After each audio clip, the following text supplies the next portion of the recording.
Bismillahirrahmanirrahim. Assalamualaikum warahmatullahi wabarakatuh. Assalamualaikum warahmatullahi wabarakatuh.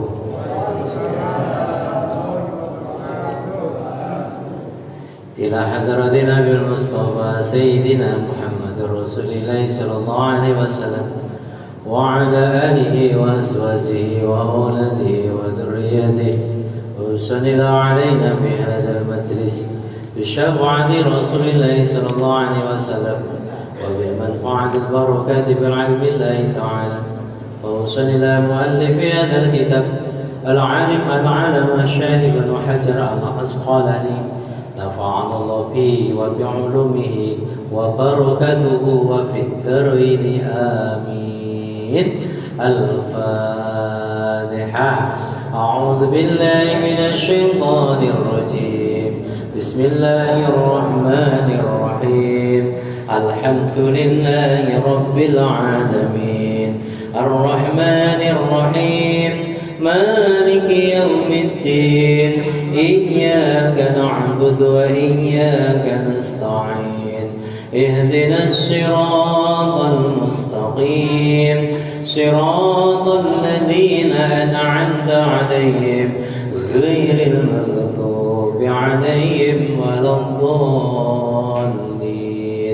رب اغفر لي ولوالدي وللمؤمنين آمين.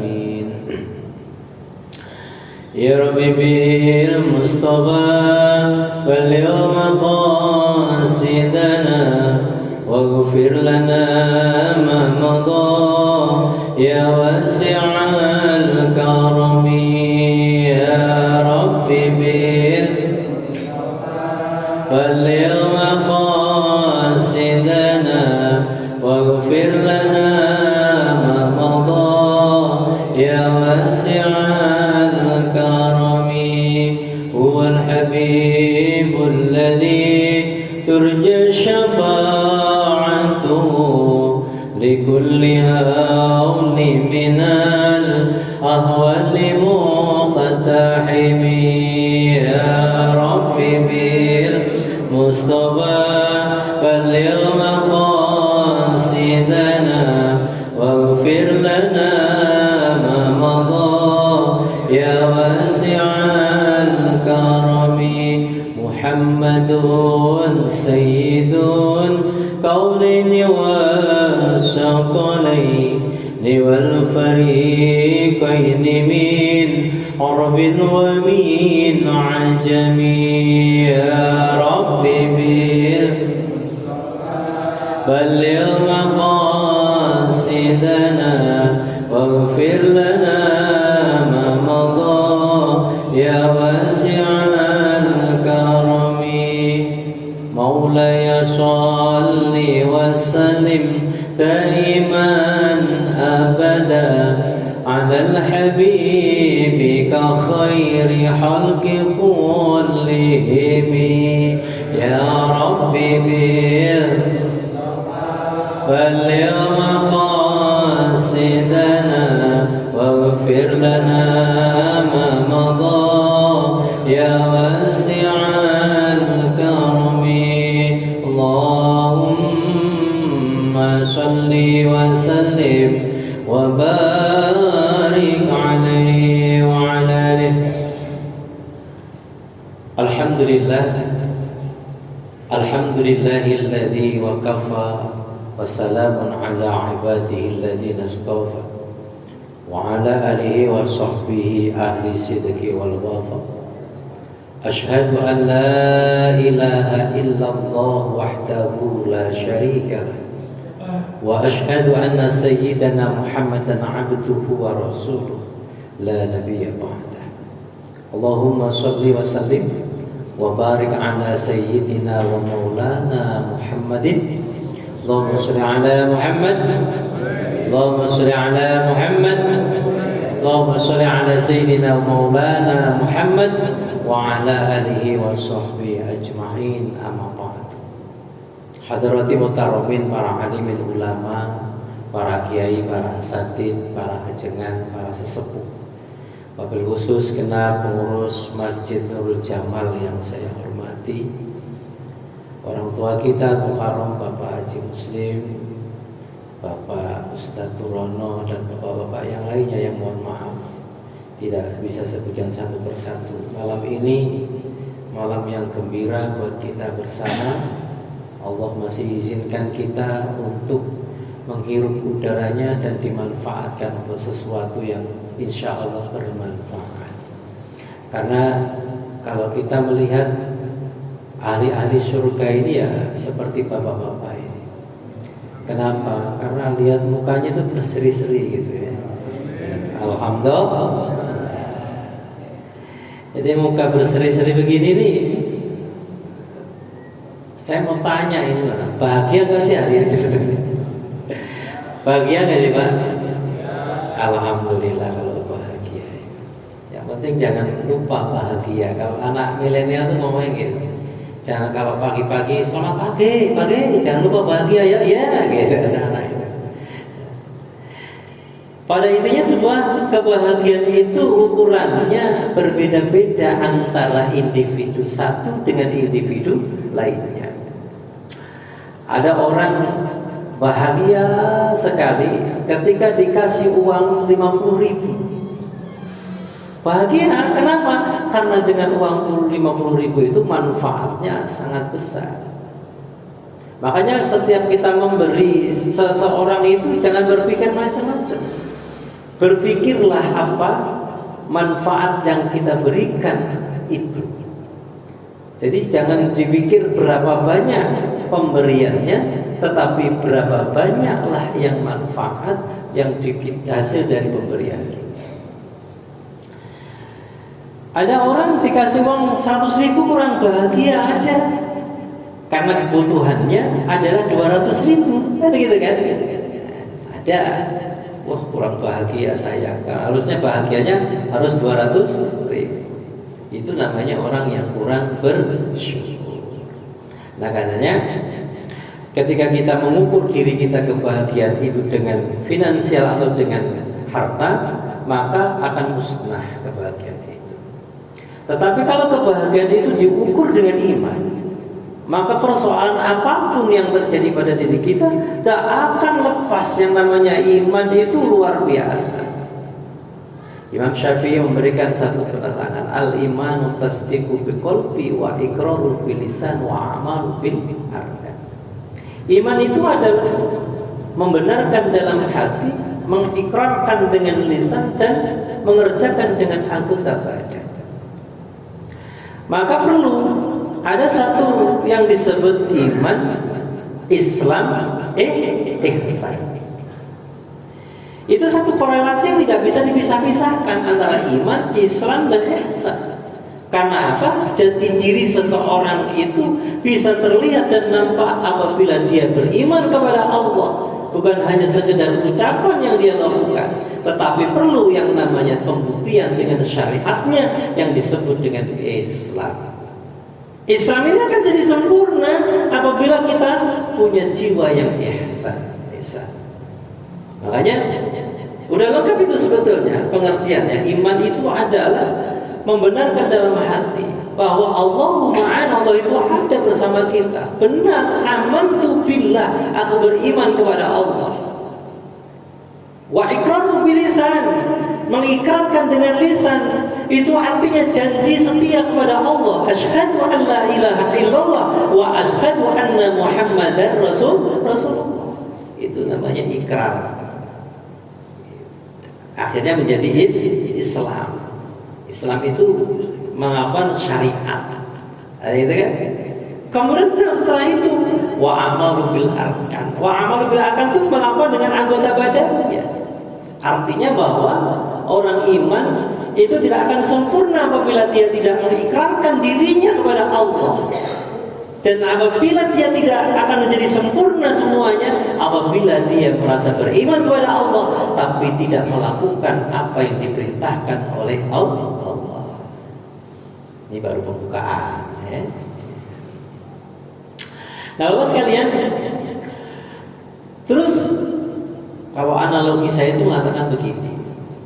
Kayak orang mengatakan percaya nggak Ustaz kalau sate itu enak? Percaya nggak? Percaya nggak Pak kalau sate itu enak?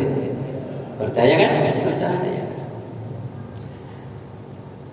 Apa sekedar diucapin doang? Percaya sate enak. Terus ada asap seret, waduh satenya enak banget. Bisa dilakukan. Percaya sate itu enak. Diapain tuh sate itu?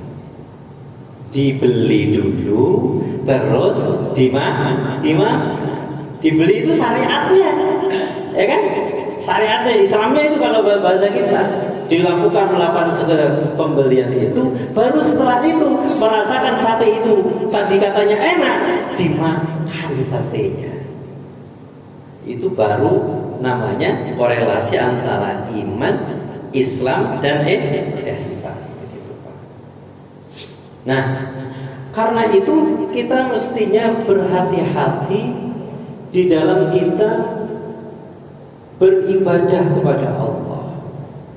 Ada orang yang ibadah getol banget itu kan Pak. Dia ibadahnya luar biasa, tapi tidak menghasilkan apa-apa. Minggu yang lalu kita sudah ngobrol banyak tentang apa kemarin Pak? Masih ingat nggak Pak? Halo? Nah, tentang apa kemarin tuh?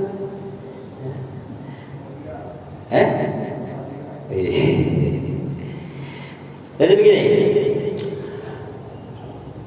orang ibadah itu bisa ingin diampuni ibadahnya oleh Allah, maka dia harus melakukan keistiqomahan di dalam ibadah itu. Karena banyak di antara kita pengen dekat dengan Allah tapi kurang istiqomah. Banyak di antara kita itu gitu Pak. Pengen Allah itu ngasih rezeki sama kita, tapi apa yang kita lakukan nggak seimbang dengan apa yang kita inginkan. Ada nggak yang begitu Pak? Ada? Orangnya datang? Mana orangnya? Karena nggak sesuai dengan yang diinginkan oleh Allah. Menginginkan sebetulnya di dalam kitab Naswaihul Ibad itu dijelaskan begitu. Allah itu menginginkan kita. Aradtuhu, hadis bersini. Aradtuhu walam yuridni fataraktuhu, kata Allah. Aku itu menginginkan dia, tapi dia tidak menginginkan aku, maka aku tinggalkan dia. Jadi ketika hambanya itu dekat dengan Allah, sesungguhnya Allah itu menginginkan hambanya. Urusan dunia tak kasih, kata Allah. Karena itu urusan apapun aku kasih, tetapi ketika dia meninggalkan Allah, maka Allah tinggalkan dia. Ya kayak begitu Pak. Makanya wajar saja kalau ada orang ngeluh setiap hari, tapi dia tidak mengeluhnya kepada Allah. Yang dikeluhin duit tiap hari. Gimana sampai dapat uang, pinjam sono, janji hari ini mau dilunasi, ternyata ngelunasinya itu minjem lagi dari temennya lagi. Begitu kan, ada yang begitu Pak ya? Ada. Di sini ada orangnya datang, wongnya teko. Aduh, bangkrutnya gitu loh Pak. Kalau minjem sini, ya kan, janji jam 10. Udah begitu waktunya jam 10 harus cari pinjaman lagi ke tempat lain. Nah itu ada yang begitu tuh Pak. Ya. Nah makanya berhati-hati kita. Utama sebetulnya yang harus kita lakukan apa? Istiqomahan itu kan banyak. Allah itu ketika nanti kita menjadi orang yang sudah Islam oke, iman Islam dan ihsan itu, maka nanti kita disebut orang-orang yang husnul khatimah, insya Allah. Lah orang-orang yang husnul khatimah itu Allah panggil, ya ayyatuhan nafsul mutmainnah irji'i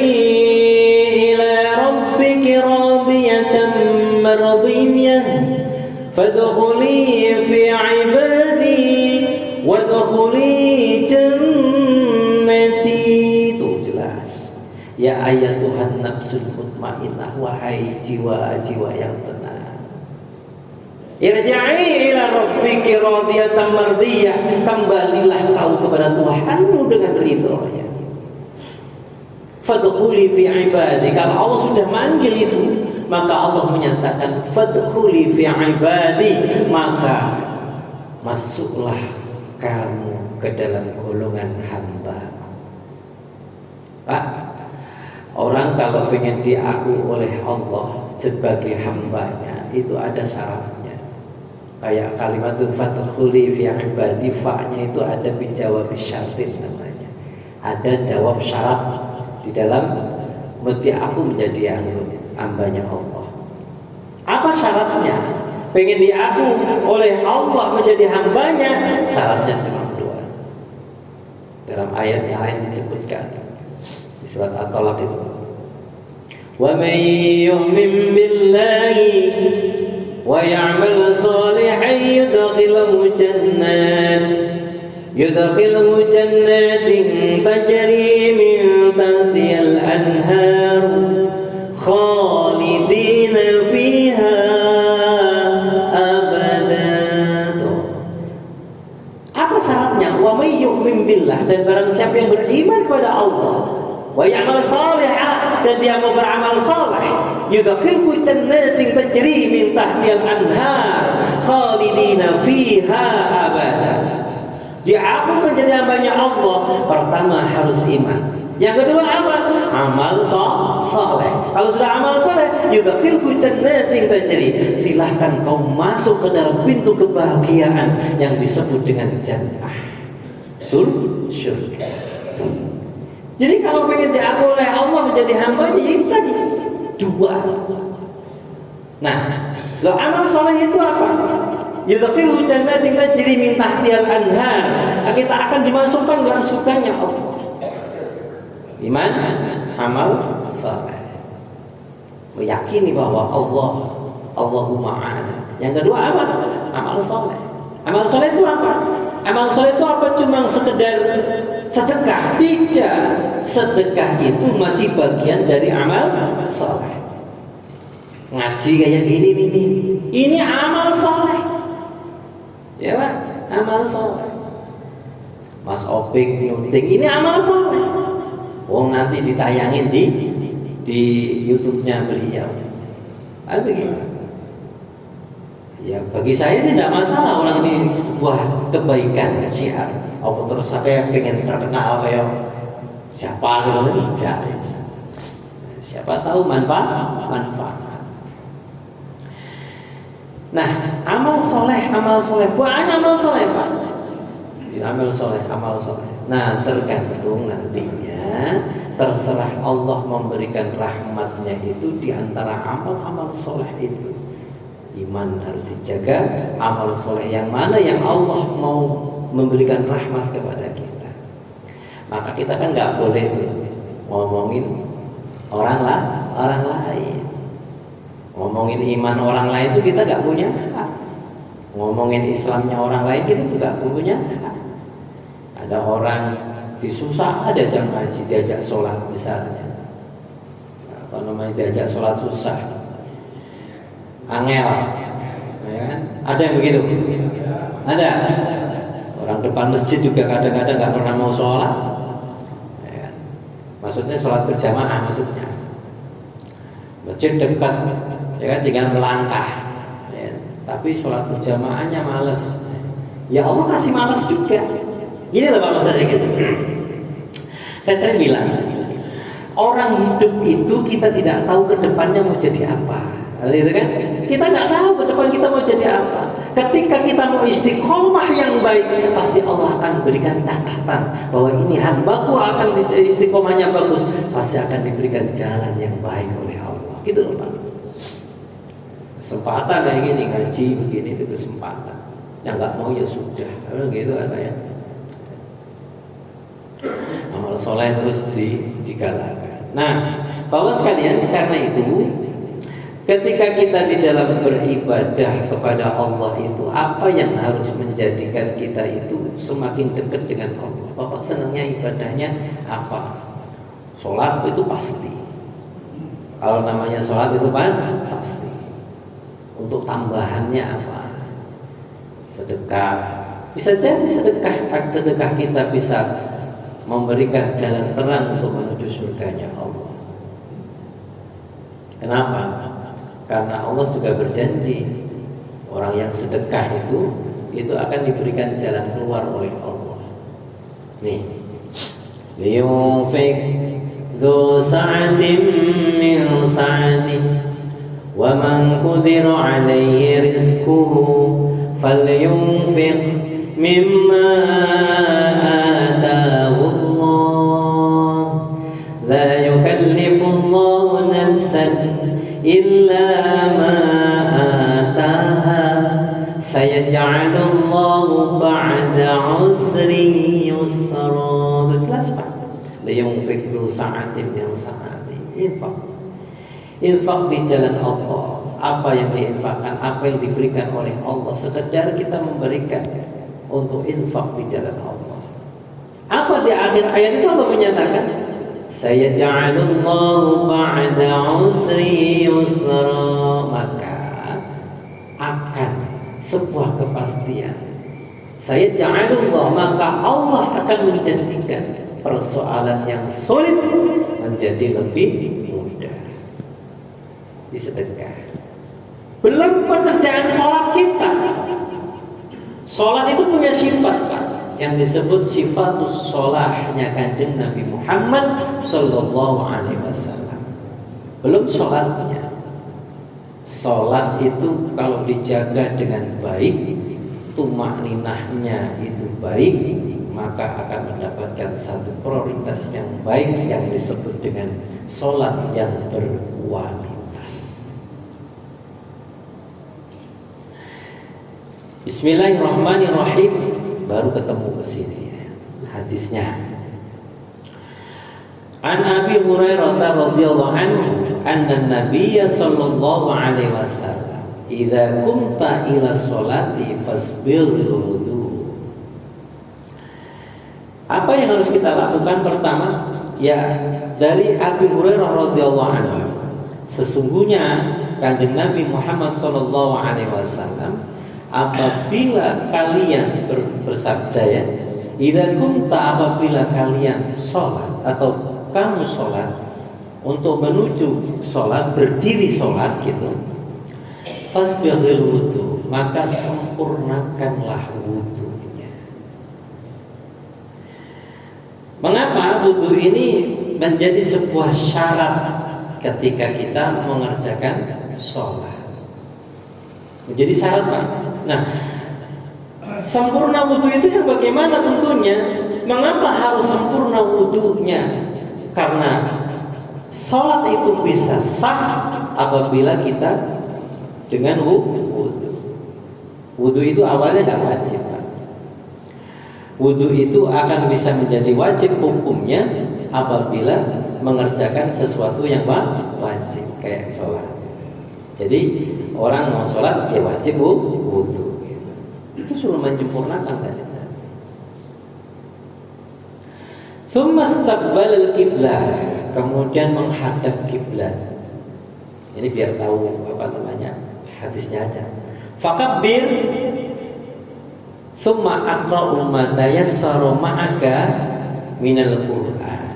Bertakbirlah, kemudian membaca yang ringan-ringan bersamamu dari bacaan Al-Quran. Jadi kita itu sholat itu tidak harus yang apa namanya Pak ya, yang bacaannya panjang gitu. Suruh yang ringan, yang sudah bisa kita apa. Nah, Bapak sekalian, nah ini setelah itu apa yang harus kita lakukan? Tsummarka'a hatta tatma'inna raqi'an. Yang saya bahas adalah tumakninahnya di dalam setiap gerakan di dalam sholat. Coba kita perhatikan Pak, ketika kita sholat itu kan sudah kita tahu, ya? Sholat itu kan kita semua sudah paham dan sepaham-pahamnya. Minggu yang lalu sudah saya sampaikan bahwa sholat itu ternyata berdirinya itu adalah rahmat. Rahmat yang diberikan oleh Allah. Ketika kita berdiri seperti tegak di dalam sholat itu, kita akan siap untuk diberikan cucuran rahmat. Apalagi bapak sholat qiyamul lail di rumah misalnya, berdirinya yang lama seperti berdirinya Kanjeng Nabi Muhammad SAW. Kanjeng Nabi itu sholatnya qiyamul lail itu enggak kurang dari 100 ayat yang beliau baca. Lalu di masjid ini Kiai Turono misalnya baca surat sampai Al-Baqarah 100 ayat. Nah, insya Allah begitu assalamualaikum nggak ada temennya, nggak ada orangnya, kelamaan gitu. Nah, ini penting nih Pak. Nih, kelihatannya enteng, ringan, obrolan kita tuh ringan, tapi berat. Kenapa? Setiap hari itu kita itu melakukan ibadah itu. Setiap hari kita melakukan hal ini, makanya perlu saya sampaikan. Nih, ketika kita berdiri, sampai kapan rahmat itu? Sampai rukuknya gini itu masih rahmatnya Allah. Rahmatnya Allah itu sampai rukuk. Sampai kapan? Sampai tidak. Nah, gimana sesungguhnya? Wadatma'idul rokir. Artinya ketika kita rukuk itu harus betul-betul anteng, tenang, yang disebut tumanina. Ada nggak? Saya pernah cobain di sini apa di mana gitu, ya kan? Baru saja, Allahu Akbar, baru begini, udah sami Allahu liman hamidah, terus sujud, ya kan? Ada yang begitu? Di sini ada orangnya, datang, Pak, yuk kita perbaiki. Kenapa? Ini penting. Kenapa? Karena tumakninah ini di dalam sujud ruku kita, semua pekerjaan itu perlu tumakninah. Ini untuk mengatur untuk supaya kita ini menjadi lebih anteng. Dan sekarang kita mau mendapatkan jadi orang yang sabar, orang yang lemah lembut, kemudian orang yang amanah. Gimana kalau pekerjaan sholat kita tidak kita perhatikan? Ayo Pak, semangat Pak. Sholat sendiri di rumah itu kayak kita sholat berjamaah di masjid. Di rumah biasanya sholat di mana Pak? Ada? Cepet dah. Allahu Akbar, Allahu Akbar. Gitu kan ya? Nah, habis itu mana akan masuk ke hatimu Al-Quran itu tidak bakal. Ya kan? Belum nanti sujudnya, belum lagi rukuknya. Ini ruku, semuanya itu tunduk, ya kan? Gimana akan masuk ke hatimu itu bacaan Quran? Kalau baca kan enak gitu. Allahu Akbar kabira walhamdulillah. Terus sampai sana. Terus baca ayatnya. Kalau sholat malam kan didaharkan Pak. Asal kuping kita dengar. Bismillahirrahmanirrahim. Alhamdulillahi rabbil alamin. Itu Pak. Ar-Rahmanirrahim. Maliki yaumiddin. Iyyaka na'budu wa iyyaka nasta'in. Ihdinas siratal mustaqim. Siratal ladzina an'amta 'alaihim ghairil maghdubi 'alaihim waladdallin. Di belakang bunyi amin. Bapak sholat sendiri sholat malam baca gitu, di belakang bunyi amin. Kira-kira gimana Pak? Kabur apa diterusin? Jangan kabur, terusin sholatnya. Berarti Allah memilih kita untuk diturunkan makmum pada diri kita, ya kan? Siapa tahu malaikatnya Allah. Kan gitu. Ada yang pernah begitu? Ada nggak? Ada yang baca Fatihah di waktu keheningan malam terus diaminkan gitu, ada? Belum ada. Tapi bisa jadi ada. Yang hidup itu kan nggak ada yang nggak mustahil, nggak ada yang tidak mustahil. Nah, itu lebih enak Pak. Nanti rasanya tuh di hati tuh, nih maknya segitu Pak. Bapak kalau bangun malam biasanya jam berapa Pak? Jam 2. Jam 2 cukuplah itu Pak. Jam 2 nanti sholatnya yang agak panjang kan? Dengan sholat tahajudnya, sholat hajat, tahajud, sholat ubat, monggo lah terserah. Semua itu rangkaiannya nama tahajud kalau sudah tidur. Sampai witirmu itu termasuk juga tahajud. Asal mimpaktin naum sesudah tidur. Yang enak Pak. Habis itu baca surat At-Tolak, surat 1000 dinar, kata-kata gini.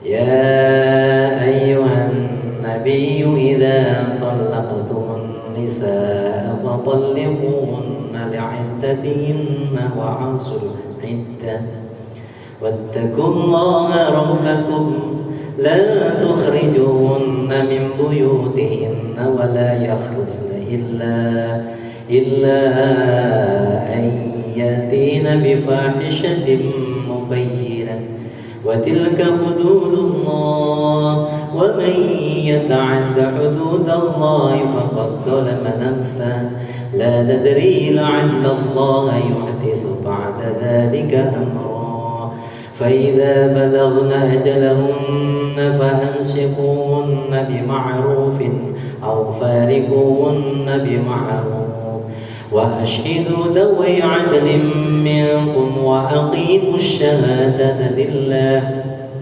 ذلكم يوعد به من كان يؤمن بالله واليوم الآخر ومن يتق الله يجعل له مخرجا ويرزقه من حيث لا يحتسب. Terus sampai selesai gak usah dipotong. Satu rakaat itu satu surat misalnya, itu lumayan tuh dapat dah 5 menit. Kita tambah lagi ketika rakaat keduanya sabihis misalnya, ada apa-apa. Itu 10 menit sholat lebih kan. Itu kenapa demikian itu? Coba kita istiqomahin. Nanti Pak, begitu kita merasakannya, rasa tumanis di hati itu benar. Makanya banyak di antara kita mengerjakan ibadah itu tumakninahnya yang kurang dijaga. Belum lagi kemarin kita bahas ketika sujud, ya kan? Kemarin kita bahas orang-orang yang masuk surga itu adalah orang-orang yang ahli sujud. Kenapa ahli sujud itu adalah orang ahli surga? Sementara Allah menciptakan pintu neraka itu ada 7 orang sujud. Pintu surga itu ada 8. Kemarin udah kita bahas. Nah, pintu 8 itu kita lihat sujud itu kan anggotanya berapa? 1, ya kan? Yang tatakan orang sujud ini jidat, lapangan. Gitu. Terus habis itu tangan, habis itu dengkul, terus kaki itu harus mancat kalau pengen sempurna. Terus yang satu mana? Yang satu hidung. Kan katanya pintunya 8, kan baru 7. Kan? Mana yang 8? 8 adalah, kita lihat orang sujud seperti ini, ya kan? Kita sujud seperti ini, semua anggota yang ada pada diri kita ini sujud kepada Allah. Tatakannya memang 7, tetapi yang sujud tidak 7. Yang sujud ada 8. Apa itu? Hati ini yang sujud. Ini nggak dihitung kadang-kadang sama kita. Ini yang ke-8 adalah hati. Maka pintu surga diberikan oleh Allah itu 8 pintu. Kenapa? Banyak di antara kita melakukan sujudnya bagus, anggota badannya semua sujud, tetapi hatinya nggak sujud. Siapa mereka orang yang hatinya nggak sujud itu? Mereka apabila dia sholat sujud, tetapi setelah mengerjakan sholat masih suka ngomongin orang lain, suka ghibahin orang lain, berarti hatinya ideal tidak sujud. Bapak habis sholat nih, oke sujudnya bagus, tetapi selesai sholat Bapak masih suka ngomong kejelekan orang lain, berarti hatimu itu tidak sujud kepada Allah. Kalau orang yang hatinya sujud, dia akan menjadi hati yang lemah lembut. Sesuai dengan huruf dalam sholat itu kan ada berapa huruf dalam sholat? Ada 5 atau 7? Pak, sholat itu hurufnya ada berapa? 5 apa 6? Ada 6. Ada berapa Ustaz? Ada berapa? Sholat itu hurufnya 5 apa 6? Ada 4, ya gitu kan. Pertama apa? Shad, lam, alif, dan ta. Ini nanti akan membentuk. Bila hati kita mau sujud dengan baik, apa yang terbentuknya? Shad, ada menjadi orang yang sabar. Iya Pak, sabar itu intinya di mana toh? Di hati kita. Kebahagiaan itu di mana? Di hati kita. Gimana kita mau menjadi orang yang bahagia kalau hatimu nggak pernah sujud? Sujud oke, tapi hatinya nggak sujud, mana mungkin akan menjadi orang bahagia? Orang kebahagiaan itu kata Nabi, ainal iman? Di mana iman itu? Hahuna hada fi sudur, kata Nabi. Sambil ngomong begini, iman itu ada di sini, ada di hati. Makanya Pak, ayo dipasang dengan baik diri kita. Nih, kalau hati nggak sujud, ya hatinya nggak sujud, ya hambar itu. Yang kedua apa? Latif, lam. Lam itu artinya latif. Latif itu lemah lembut Pak. Gimana hatimu akan sujud sementara diri kita itu nggak bisa lemah lembut, nggak bisa. Yang keempat, yang kedua, yang ketiga apa? Alif, artinya amanah. Orang sholat itu dia akan punya jiwa amanah. Tuh, coba kita lihat. Amanah itu ternyata sudah diajarkan oleh Allah ini di dalam sholat itu sudah sejak ketika baginda Nabi Muhammad SAW menerima perintahnya sholat itu sampai sekarang yang namanya diawali dengan takbiratul ihram dan diakhiri dengan salam itu sudah menerapkan amanah. Cuma kadang kita nggak sadar di mana letak amanahnya.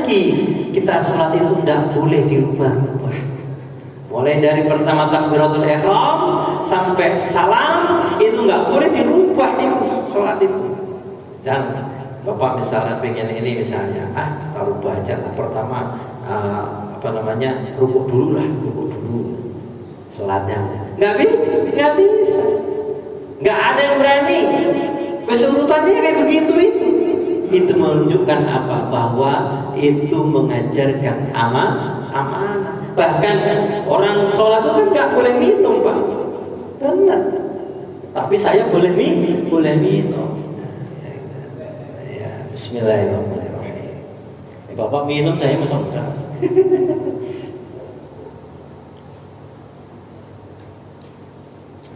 Pak, kalau minum, saya dulu diajarin sama kiai saya itu gitu.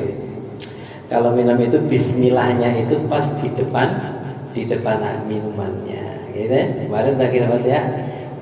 Pas di depan minumannya itu baca Bismillahirrahmanirrahim. Ketika air dibacain Bismillah, maka ini langsung tenang anteng. Yang kita minum atas nama Allah. Bismillahirrahmanirrahim. Alhamdulillah. Sampai mana tadi? Habis waktunya. Padahal masih panjang Pak.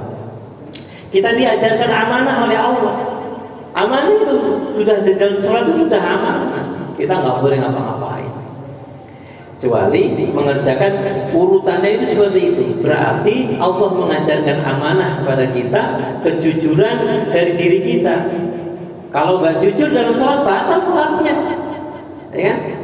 Misalkan Fatihah diumpetin gitu, ya kan? Jangankan diumpetin Fatihahnya, nggak dibaca satu harokat aja, harokatnya salah bacanya, apa enggak bisa? Iya, karena butuh, iya, misalnya gitu. itu udah salah total. Itu tergantung kita. Akhirnya pelajaran amanah ini harus dilakukan dalam kehidupan sehari-hari. Ada orang sholat tapi dia tidak amanah, berarti dia tidak mendapatkan pelajaran di dalam sholat. Berarti sholatnya perlu diperhatikan. Gagal misalnya gitu. Jadi gitu Pak. Yang ketiga, yang keempat, tak ini luar biasa Pak. Himpunan dari tiga ini akan membentuk satu pribadi tak. Apa tak itu? Takwa. Takwa itu dalam ayat itu disebutkan wa may yattaqillah yukaffir anhu sayyi'atihi wa yu'adzim lahu ajra. Dan barang siapa yang bertakwa kepada Allah, maka Allah akan tutup kejelekannya, tutup keburukannya. Wa yu'adzim lahu ajra, dan akan diberikan poin, diberikan reward, diberikan pahala yang sangat besar. Apa pahalanya yang berupa di dunia ini? Pahala yang berupa di dunia ini semakin hari bukan semakin jauh dengan Allah, akan semakin hari akan dekat dengan Allah. Itu rewardnya, poinnya yang diberikan oleh Allah. Ayo kita istiqomah pada salat malamnya. Terus tak lepas juga saya ingatkan bahwa istiqomahlah di dalam kita membaca Al-Quran. Itu yang menyelamatin kita. Karena Al-Quran ini sekarang sudah mulai jarang yang membacanya. Saya khawatir gini Pak, kemarau panjang ini diberikan oleh Allah karena orang sudah tidak peduli sama Al-Quran. Kepeduliannya hanya pada sebuah gadget atau handphonenya masing-masing. Pantas kasih kemarau panjang oleh Allah. Itu sebetulnya kasih kemarau begitu, kita harus ingat bahwa ketika Kanjeng Nabi Muhammad SAW diaduin sama sahabatnya, ya Rasul, hewan-hewan pada mati, ini pada ini, oh panas sekali begini ya Rasul. Apa kata Kanjeng Nabi? Ayo kita sholat istisqa, minta hujan, keluarkan. Nah, terus kemudian apa yang terjadi? Kenapa ini terjadi? Supaya engkau mau berdoa kepada Allah supaya diturunkan nilai keberkahan dalam kehidupan. Ini harus dilihat. Kemarau panjang saat ini, harusnya kita bersikap. Apa yang harus kita sikapi? Kita hendaknya berdoa kepada Allah, mendekatkan diri kepada Allah dengan apa? Dengan sholat sunnah kita di rumah, kemudian mau membaca Al-Quran di rumah kita. Ya Pak ya, nggak ada yang sia-sia yang kita lakukan. Istiqomahlah, insya Allah akan membawa dampak yang baik buat diri kita khususnya, buat keluarga kita, buat lingkungan kita, bahkan untuk bangsa dan negara kita. Amin ya rabbal alamin. Al-Fatihah. أعوذ بالله من الشيطان الرجيم. بسم الله الرحمن الرحيم. الحمد لله رب العالمين الرحمن الرحيم مالك يوم الدين إياك نعبد وإياك نستعين اهدنا الصراط المستقيم صراط الذين أنعمت عليهم غير المغضوب عليهم ولا الضالين. اللهم بارك لنا في أمورنا وبارك لنا في علومنا وبارك لنا في أرزاقنا وبارك لنا في ذريتنا. اللهم اجعلنا في أولادنا وأنفسنا وتلاميذنا وأستاذنا من أهل العلم والخير واجعلنا وإياهم من الناجحين والسعداء المقبولين واجعلنا وإياهم من عبادك الصالحين. رب هب لي من الصالحين رب اجعلني مقيم الصلاة ومن ذريتي ربنا وتقبل الدعاء ربنا آتنا في الدنيا حسنة وفي الآخرة حسنة وقنا عذاب النار. وصلى الله على سيدنا محمد وعلى آله وصحبه وسلم. سبحان ربك رب العزة عما يصفون وسلام على المرسلين والحمد لله رب العالمين. Terima kasih. Faqad yurja li jarhi lisyaifi furun wala furun lima jarh halisan. Apabila pedang lukai tubuh masih ada harapan untuk sembuh, tapi kalau lidah ini lukai hati, kemana obat tidak dicari. Sampai ketemu pada acara dan gelombang yang sama. Hadanallahu wa iyyakum ajmain. Assalamualaikum warahmatullahi wabarakatuh.